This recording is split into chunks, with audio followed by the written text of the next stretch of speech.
Anchor Pratyusha మృతి కేసులో కీలక పరిణామం చోటు చేసుకుంది.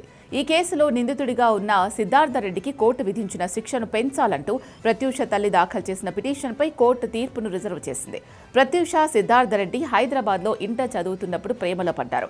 ఇంటర్ పూర్తయిన అనంతరం ప్రత్యూష సినిమాల్లోకి వెళ్లగా సిద్ధార్థరెడ్డి ఇంజనీరింగ్లో చేరాడు. ఏం జరిగిందో తెలియదు, కానీ వీళ్ళిద్దరూ 2002 ఫిబ్రవరి 23న ఇద్దరూ విషం తాగారు. ఈ ఘటనలో ప్రత్యూష చనిపోగా సిద్ధార్థరెడ్డి మాత్రం ప్రాణాలతో బయటపడి డిశ్చార్జ్ అయ్యాడు. కూల్ డ్రింక్లో పురుగు మందు కలిపి తాగినట్లుగా ల్యాబ్ రిపోర్టులో తేలింది. ఆత్మహత్యకు ముందు ప్రత్యూషపై లైంగిక దాడి జరిగిందని అప్పట్లో చాలా ఆరోపణలు వినిపించాయి. కానీ ఆర్గానోఫాస్ఫేట్ కారణంగా ప్రత్యూష చనిపోయారని, ఆమెపై ఎలాంటి దాడి జరగలేదని పోస్టుమార్టం రిపోర్టులో తేలింది.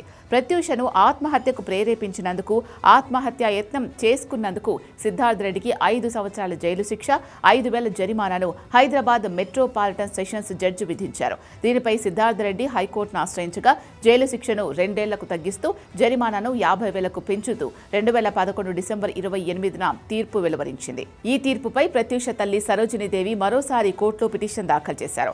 సిద్ధార్థరెడ్డికి శిక్షను పెంచాలంటూ పిటిషన్ వేశారు. అయితే మృతురాలు, నిందితుడు ఇద్దరూ కలిసి పురుగుమందు తీసుకున్నందువల్ల ఆత్మహత్యకు ఉసిగొల్పాడు అన్న అంశం ఉత్పన్నం కాదని సిద్ధార్థరెడ్డి తరపున న్యాయవాదులు వాదించారు. ఇరుపక్షాల వాదనలు విన్న కోర్టు తీర్పును రిజర్వ్ చేసింది.